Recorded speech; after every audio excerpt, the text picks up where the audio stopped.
Hello everybody, this is Toys R Us, and for this new figure unboxing and review we're going to be looking at the Legacy Deluxe Class Wildrider figure.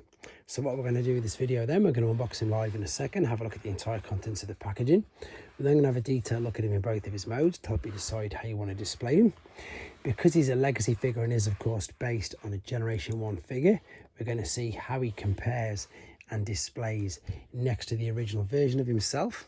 We can also see how he's improved to the other earlier previous releases of himself in the Generations toy line.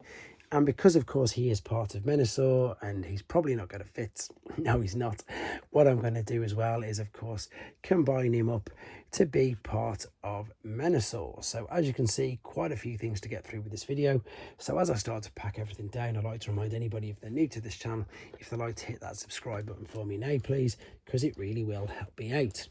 Now at this point as well, a couple of things. One, I need to thank Robot Recruits because that's who I purchased this from, and as you can see they got it to me nice and safely. And the other thing as well is we need to appreciate this beautiful box art, because we've got the robot there in the windowless packaging, and because he's in robot mode there, we've got beautiful artwork there for the alternate mode.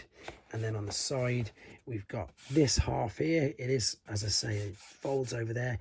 This half is the full robot, and then this part is the zoomed in chest stroke bust area of the figure. And we're already well accustomed to this Legacy Wave 1 artwork already. So let's open this guy up and have a look at him. And to be honest, I am pretty excited to see this one. This was one of the standout figures for me of Wave 2, and I think it's just because it's a combiner. I'm an absolute sucker for a combiner. And again, I've got some great childhood memories of Menasor. So there he is inside his packaging. We've got the instructions. What I need to do now is set him free from there, and we're going to come back and do some immediate first impressions. Okay, then we're back. I've set him free from his packaging and we're going to do some first impressions, and already I'm completely blown away by this figure. I think it's amazing. The homage to G1 in every aspect, not just the cartoon, the figure and everything. It's brilliant. It looks great. Now I know, or I think I believe, that this will separate out. Obviously it was just packaged all inside like so. So we'll have a look at it in both ways. To be honest, that's a little bit odd, but I suppose it gives it a more of a dynamic, I suppose, appearance. But look at the head sculpt. The head sculpt is perfect. That's got to be one of the best head sculpts I think I've ever seen. Although for some reason I don't understand, I've noticed that there's light pipe in there, and they've painted over the whole of the face and the eyes, so that's a bit well, it is slightly pointless, but it doesn't detract anything away from it. It's really, really good. The head, of course, will go all the way around, look up and down. Shoulder movement out to the side, round to the front. We've got movement to twist it, a bit like bicep flexion, but a lot higher up. It's underneath the shoulder. We do have the bend there. We don't have wrist flexion, but we do have the movement. But as you can see, there is a hollow forearm where that will go into it. But to be fair, for me, things like that, they don't really bother me. We do have a waist swivel. We've got hips side, front, knee bend. It looks like a double knee bend. The knee's actually stuck inside there, which is okay. You've got a full 90-degree bend, and you can clearly see there's an ankle tilt and a rock there. Now, if I'm being completely honest, the back, I like the idea of it. I like they're trying to perhaps be something slightly different, but I'm pretty much sure that you can indeed. Yeah, let's just fold this back up and have a look. And it doesn't look that much different, to be honest, and I think most people are going to be displaying them from this way. I suppose if you've got one of them stands and you want to do some dynamic poses, you know, with their arms and legs in the air, maybe it'll look good because it look a little bit like a cape. I suppose it's good that you've got obviously the option to do both. That's the best thing. The blasters are brilliant. There's two of these together. They do combine, so which means you've got two perfect homages to G1. So for people who don't really know, I'm going to hold that there. I'm going to just get his blaster for now. We'll do the full comparisons a bit later on. That's his Generation 1 blaster, and as you can see, that's a very good updated, and I've got more paint apps version. Now the other good thing, or cool thing, shall we say, is you can get both of these. You can put them both together, of course, like so. That's of course one of the main gimmicks with Legacy. But then if you have a look in his alternate mode, you get the two twin blaster like that, which is of course I suppose something that they're replicating there. So again, brilliant homages to G1, fantastic in fact. So there's not really much negative to say about him from myself. I think he looks good from all angles. I like the fact we've got the silver inside the wheels. This it just seems to be a common thing, but it doesn't again really bother me. I know some people perhaps would like to see that just painted. Around the back we've got the tabs. I think this is where we're going to be connecting of course the weapons at the back. The legs aren't too hollow. I mean, that's underneath the ankle, and it's overall it's not too bad. Maybe they could have covered them holes, but again, we're talking it's just a deluxe figure, so maybe I'm being a bit too pedantic. Again, I just think that it looks good. It's the one I was most excited for within this wave, and it hasn't let me down whatsoever. So let's have a decent look at him now in his alternate mode. Right then, so we can see now we've got him in his alternate mode, and again I just think this is stunning. I think it looks so good. It is so super sleek. It does obviously have the resemblance of a Ferrari. It looks great. The translucent red in the windows is fantastic. I'm a huge fan of the translucent red. I think it just works really well. The transformation process itself, sorry, is not in this video. Couple of reasons: one, to keep the main length of the video down, and two, is not to spoil it for anybody who is planning on purchasing this for themselves and doesn't want that first transformation process ruined and want to experience it again for themselves. Lovely tamper-graphed Decepticon logo there, bit of detail here on the sides obviously. Perhaps they could have painted their headlights, but again, that's just perhaps being a bit too picky. Love the silver, which I've already pointed out, and the trims.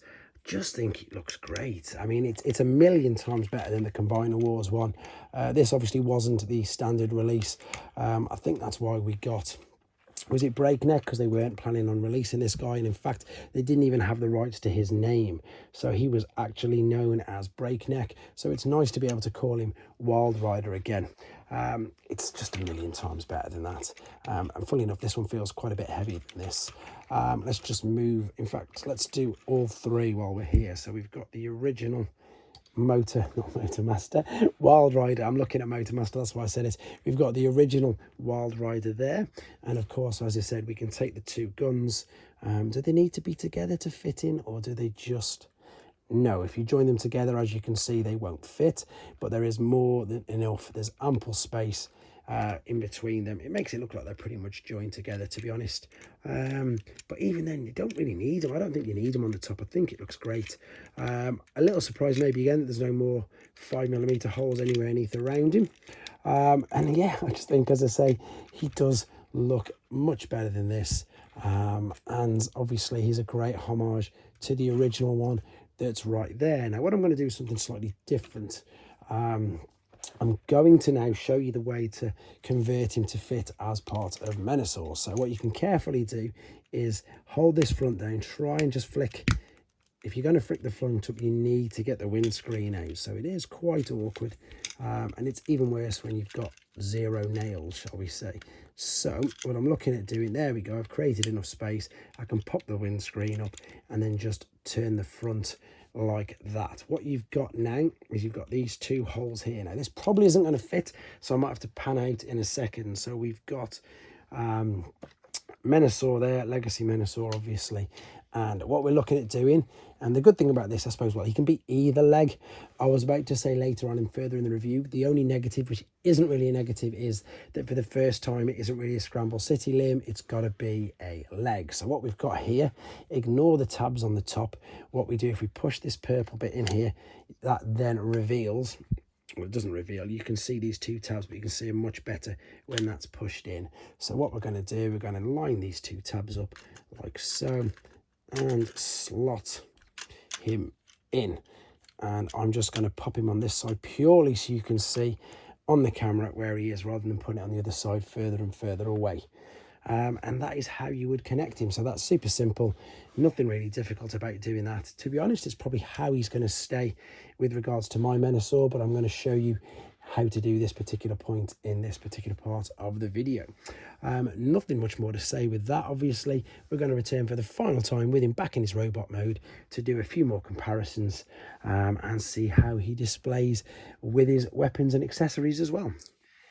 So he's back in his robot mode, ready for some comparisons, and funnily enough, I've gone with the splitting it out just to see a few more dynamic poses. As I say, if you imagine that he was, I suppose, elevated on one of them stands, it looks better like that. But if you just wanted him sort of standing still, I think personally, and maybe it's just because I'm a G1 guy, by my own admission, it's still absolutely fine like this, and that's very much like the original guy who I'm going to show you right now. Let's just pop his gun back in, because of course we did the comparison with that. See, it's folded over exactly like that. That was the Generation 1 version. Very similar. That's why I love it. I think the homage to it is brilliant. I really do. So impressed with this. You can put, of course, the one gun in his hand to replicate it, or you can put the two in there as well. You could also, if you wanted to, of course, you could store them maybe this way around, be a bit better. Yep, store them in the back of the legs like so. But of course, I think it'd be better with, just for display purposes, like so. So there's the original one. I'm not even going to transform him, I'm going to be a teeny bit lazy. I'm going to put, there's the Combiner Wars one in the robot mode, which you can see, and as you can already tell, it's just a different league in every way compared to it. This is so much better. It really is. Again, I can't really give you any more superlatives on this. I can't find anything super negative about it, to be honest. What I'm going to do then, just very quickly for the final time, is I'm going to come back. He's going to be part of Menasor, and we'll just do a couple of Menasor comparisons as well.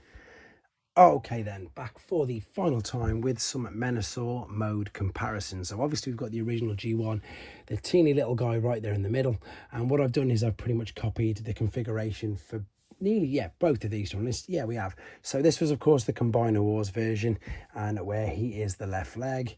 In the G1, he was the left leg, and indeed he is the same here. So you've got a couple of choices, to be fair. You can have him as either leg, and as this is what I was referring to earlier about Scramble City, obviously with the original G1 figures and the Combiner Wars figures, they were able to become whichever limb you wanted them to be. He can only be a leg, so you can only switch between the two legs. I suppose the other good thing as well is what you can do is you can pretty much homage both. So obviously this has got the car at the front, and this sort of has as well from the back. What you can do is, just very careful, if you want, just hold on to it. You can spin it round, and then you've got it at the front as well, which, to be honest, I think perhaps looks a little better. You can then as well, if you want to, you can put the weapons in the back of the car, as they of course were already. And to be honest, I actually do think that looks a little bit better with it span around to the front. The only problem is you can't see at the bottom is we've just got that little tab there, I suppose, the little flat piece. But great, really good figure. Really excited to get the other two. I know that obviously Breakdown is a redeco of this guy, but I still think it's going to look great fully combined like this. So there you go. That's my pretty much in-depth review of this figure. I know it's been out for a couple of months or so, but hopefully this has helped you with your decision if you wanted to get him, or if you're thinking about getting him, and maybe just again made you aware of a few of the other figures of him that have actually been released already as well. There you go, guys. Thanks for watching. Take care.